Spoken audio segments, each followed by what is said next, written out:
Alors ce que j'aime tout particulièrement dans le jeu de rôle, c'est le fait que notre loisir emprunte beaucoup à divers genres narratifs, que ce soit le cinéma, la littérature, le jeu vidéo, le théâtre et j'en passe et j'en passe. Bref, une foule d'arts avec un grand A qui sont de véritables mines d'inspiration avec un grand I. Et de ce fait, je pense bien que tous ces créateurs d'imaginaire ont beaucoup à nous apprendre, nous les MJ, pour parfaire notre savoir-faire en la matière. Toujours évidemment dans le but de faire rêver un peu plus nos chers joueurs adorés. Et donc, fort de cette idée, je suis allé à la rencontre de Chloé Chevalier, une écrivaine passionnée qui était à l'origine de la saga Véridienne, présente ici, donc c'est juste le premier tome. Cette saga nous raconte l'histoire tumultueuse du royaume du Demi-Loup, une contrée qui est en proie de bien profonds changements, vécus par divers personnages différents au cours du récit. Une histoire originale qui se révèle à mon sens être une masterclass en matière de construction de personnages et avec un parti pris qui est assez audacieux, à mon sens, en termes de fantasy, mais on va y venir, ne vous en faites pas. Sans plus attendre donc, plongeons-nous dans l'univers de cette romancière, histoire de voir ce qu'elle a à nous apprendre, nous, humbles MJ que nous sommes, pour devenir à notre tour de véritables créateurs d'imaginaires en herbe pour le plus grand plaisir de notre tablé.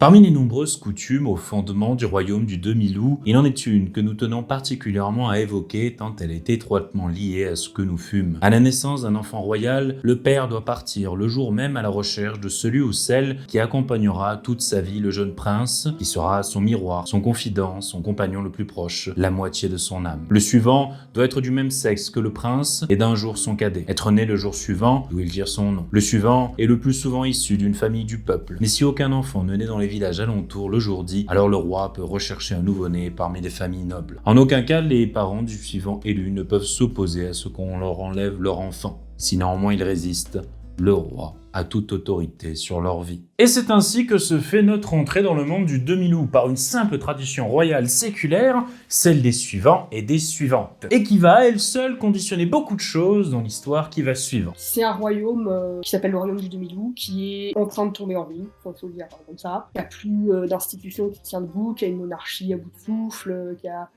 un peuple tellement peu éduqué qui a plus quasiment aucune connaissance de l'histoire, ne serait-ce que récente, du royaume. Petit à petit, au fil des tomes, on va aussi comprendre que c'est un royaume qui a été plus glorieux par le passé, qui a subi un énorme cataclysme il y a quelques siècles, dont il s'est jamais revenu, mais les gens, en fait, sont tellement désinstruits qu'il n'y a pas de connaissance. Enfin, c'est quasiment du post-apo de fantasy sans que les gens en aient connaissance, en fait. On reconstitue ça un petit peu au fil des tomes, et puis il y a, à partir du tome 1, une énorme épidémie qui va venir donner le coup de grâce un peu à ce royaume-là, puisque révéler toutes les failles et vraiment casser tout ce qui restait encore à peu près en place et forcer les gens qui dirigent ce royaume à faire un peu des choix radicaux pour sauver encore à peu près ce qui peut l'être d'une façon ou d'une autre. Alors je veux dire que personnellement j'ai beaucoup aimé ce côté en entonnoir de la narration. C'est vrai, on commence comme je le disais par une tradition et de là va découler tous les éléments de l'intrigue via diverses ramifications de ci de là. Ce qui est une très bonne manière de faire quand on veut immerger un spectateur, un lecteur ou même des joueurs dans un univers. Le fait de les faire rentrer petit à petit à l'intérieur de celui-ci et de leur faire comprendre progressivement les règles qui régissent ce dernier. Et les portes d'entrée sont multiples, ça peut être une tradition comme là ou tout simplement une cité ou des modes de vie. Parce que c'est un écueil que l'on a tôt fait de se manger dans la poire en tant que MJ, le fait qu'à cause de notre trop grand enthousiasme à l'idée de faire découvrir notre création, on aille beaucoup trop vite dans la besogne en perdant littéralement les joueurs dans un flot d'informations sans fin. Le suivant ou la suivante, c'est quelqu'un qui est né le jour suivant d'un membre de la lignée royale, donc un homme, si c'est un homme, une femme, c'est une femme, et qui va être enlevé pris plus ou moins réquisitionné de manière plus ou moins avec bonne volonté des parents en question par le roi ou la reine du royaume pour être une espèce de... Et c'est là tout l'enjeu en fait, c'est-à-dire quelqu'un qui va accompagner le souverain en question toute sa vie, donc c'est à la fois un ami mais c'est pas un ami, c'est un frère ou une sœur mais ça n'est pas un frère ou une sœur, c'est aussi totalement une sorte de backup parce que en fait le suivant occupe une place très haut placée dans la ligne de succession, donc si le souverain en question meurt et ses enfants aussi, c'est le suivant dans la place. Ça rajoute un truc intéressant puisque ça veut dire qu'en fait tout à chacun peut avoir son enfant qui d'un seul coup se fait extirper du bas peuple pour devenir roi en fait. Donc voilà, après il est élevé comme tel. Donc voilà, c'est vraiment le point de départ. Effectivement, le bouquin s'ouvre là-dessus, sur cette dernière grande tradition assez fondatrice du royaume de Demi-Loup, et on assiste à la dernière génération de suivants et de suivantes et de quel va être leur rôle dans l'histoire. Un autre aspect qui m'a pas mal marqué dans Véridienne et la saga du Demi-Loup, c'est l'absence de magie, quelle qu'elle soit. En effet, ici, pas de boules de feu, de dragons ou d'autres effets SFX pétaradants qui vient en mettre plein la vue au lecteur. Alors c'est vrai que mine de rien, ça peut sembler anodin comme parti pris dit comme ça, mais au milieu d'un genre qui a établi ses codes narratifs et de world building avec de la magie à tout va, bah c'est quand même audacieux, il faut l'avouer. Moi, à l'inverse, en fait, la perspective d'écrire une magie à laquelle on croit et à laquelle on puisse adhérer, c'est un truc qui me paraît extrêmement difficile et dont je me sens pas du tout capable, en fait. Et du coup, d'où le fait que je dis oulala, mais je vais pas faire ça, ça va être ridicule forcément. Et puis, du coup, il y avait vraiment ce côté-là de. En fait, je pense que c'est objectivement difficile. Je pense qu'il faut y croire soi-même très très fort pour pouvoir se lancer. Après, je me trompe peut-être, hein, c'est mes goûts. Et puis, voilà, encore une fois, je pense ce qui m'intéressait vraiment, c'est les relations humaines et les relations entre les personnages, en fait. Et à partir du moment où on dégaine les dragons, on dégaine les boules de feu, finalement, c'est pas du tout incompatible, en fait. Mais ça prend moins de place. Alors que, voilà, moi, je voulais écrire l'histoire d'un groupe de personnages qui va diverger de plus en plus, alors qu'ils étaient unis comme les doigts de la main au départ et qui vont partir dans toutes les directions jusqu'à ce que ça soit absolument dramatique. Donc c'était ça le nœud de mon intrigue en fait, c'était parler de gens et que les autres gens qui vont le lire vont pouvoir reconnaître des choses dedans, des affects, des situations, des types de relations. Et c'est justement ça le truc que l'on peut vite oublier quand on tartine son histoire comme ça de magie dans tous les sens. Le fait de penser tout d'abord que les personnages qui peuplent son monde sont des êtres pensants avec des émotions, des sentiments, qui vont de ce fait guider des décisions, des choix, des chemins de vie, etc., etc. Bref, dites-vous juste que ce n'est pas parce que votre univers est peuplé de magie en tout point que vous devez oublier l'aspect humain de ce dernier. Et qui plus est, vous verrez que vos joueurs ne s'en trouveront que plus immergés en fin de compte. Alors du coup, tout le monde est content. Et comme je dis tout le temps, quand tout le monde est content, pourquoi s'en priver? Alors un autre aspect que j'ai trouvé important de notifier, c'est le fait que déjà les personnages peuplant le royaume du Demi-Loup sont tous très bien réalisés et très diversifiés, mais aussi qu'il y en a une grande majorité de personnages féminins. Et des personnages féminins très bien construits, je le rappelle. Alors pour une question toute bête et très concrète, c'est que le fameux film dont je parlais au début, en fait on était un groupe de copines au lycée, qui pour trouver des garçons qui veulent jouer dans un film au lycée, faut vraiment se lever tôt. Donc à un moment fallait écrire une histoire pour des nanas. Du coup voilà, il y a ces 6 rôles de filles. Et après comme j'ai fait que reprendre cette histoire, en fait j'avais aucune raison valable de dire non, je vais supprimer des personnages féminins pour remettre plus de mecs. Donc quand même il y a 20 ans, il y avait je pense moins de fantaisie féminine qu'il y en a actuellement. Donc j'avais, c'était évident que j'allais continuer avec beaucoup de personnages féminins, puis après, une fois que l'intrigue se développe, ça fait boule de neige, elles nouent des amitiés féminines, font le choix de créer une armée féminine, donc force on se retrouve effectivement avec une fantaisie très féminine, au point que je suis même pas sûre que le fameux, comment ça s'appelle, le test de Bechdel là, sur... tu vois de quoi je parle là. Oui, je vois. Il le passe dans l'autre sens en fait. Je suis pas sûre qu'on ait une scène avec 2 mecs nommés qui parlent pas de femmes. Je suis pas sûre, à l'échelle des 4 tomes. Je regardais, c'est marrant, ça. Je relise un peu, je regarde. C'est possible, non, peut-être juste au départ, mais bon, c'est normal, c'est proposé. Juste au départ, ouais. Quand les protagonistes femmes sont encore très jeunes, et voilà. Mais sinon, c'est... Voilà. Donc ça part d'un truc très concret. Et ça, je dois l'avouer, des personnages bien écrits, ça fait très plaisir, car c'est assez rare, en fait. Alors attention, je dis ça sans misogynie ou méchanceté, hostilité, bon bref, tous les trucs un petit peu négatifs, si l'on pourrait dire. Mais le souci avec certains des personnages féminins de fiction à l'heure actuelle, c'est qu'ils sont bien souvent porteurs d'un message féministe avant même d'être un personnage à part entière. À noter aussi que ça marche pour tout type de message militant, pas que le féminisme, que l'on soit bien clair. Vous sentez le mec qui marche un petit peu sur des œufs comme ça. Sujet sensible.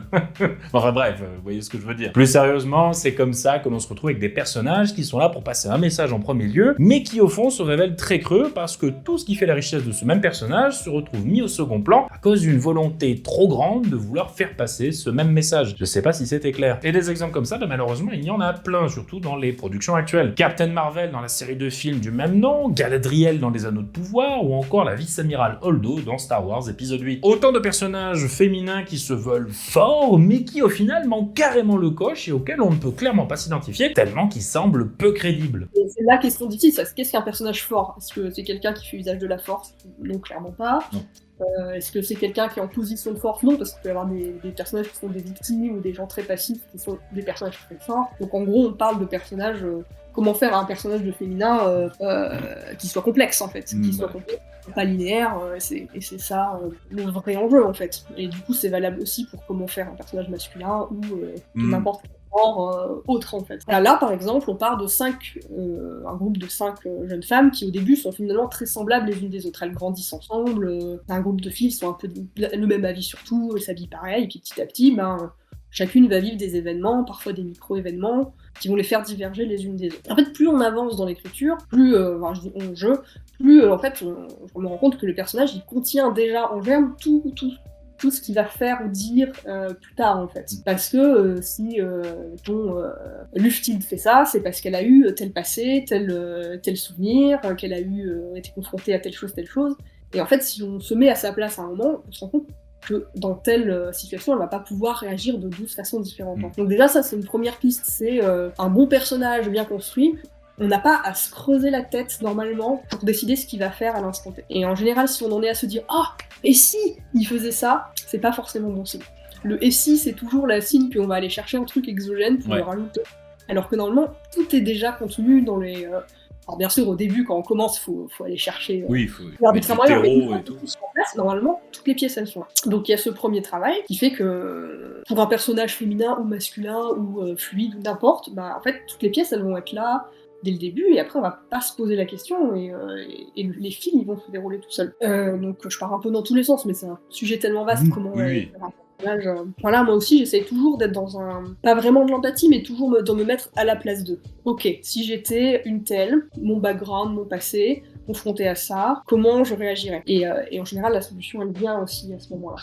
Et puis quand on n'arrive pas à faire ce petit truc de mise à la place d'eux, en fait, il suffit aussi de... En fait, on regarde autour de soi, on regarde ses amis, on regarde ses proches, sa famille, les gens qu'on aime, chacun avec sa complexité, ses défauts, Et normalement, les gens qu'on connaît bien, on sait comment ils vont réagir à peu près à telle situation. Voilà, si un tel, je viens et je l'invite à l'opéra, je vais savoir si ça va la faire glousser ou si elle va être ravie. Voilà, je préfère, en fait, voilà, si on connaît les gens, on sait comment ils réagissent. Normalement, au bout d'un moment, avec les personnages, on atteint ce stade-là. Si on les connaît à peu près, si les pièces sont en place, il n'y a pas de surprise à avoir. Donc déjà, ça, c'est plutôt pour le côté cohérence interne. Oui, voilà. Et du coup, ça, c'est valable absolument quel que soit le genre. Et donc après, ta question, c'était plus sur comment avoir des personnages forts, enfin complexes, c'est ça? Oui, voilà, c'est disons qu'on va avoir un personnage justement qui sonne pas creux, on va dire, quitte à faire... prenons la question à l'envers, on va dire. Il faut essayer d'avoir plusieurs composantes en fait. On peut pas. C'est Hitchcock qui disait, je crois, qu'il vaut mieux partir du cliché que d'y arriver. On pourrait dire qu'il vaut mieux partir de l'archétype que d'y arriver. Voilà, on peut partir d'une figure archétypale et ensuite complexifier jusqu'à finalement que ça soit plus du tout un archétype en fait. Par dire qu'il faut que c'est une sauce un peu complexe dans laquelle il faut rajouter beaucoup d'ingrédients en fait. Il faut que le personnage il ait ses défauts, ses failles, ses côtés casse-couilles, pénibles. Ça c'est important en fait que le personnage ait des défauts et pas juste il est mauvais à l'épée. Quoi. Oui, voilà, oui. Je reprends pour comparer le personnage de Fitz dans les bouquins de Robin Hood. C'est un peu pénible à des moments en fait. Oui, c'est vrai. Baffe, genre, allez mec, fais autre chose quoi. Et c'est aussi ce qui le rend vraiment crédible et vraiment humain. Du coup, ça c'est vraiment un truc important. Il s'agit pas de créer des femmes fortes pour créer des femmes parfaites.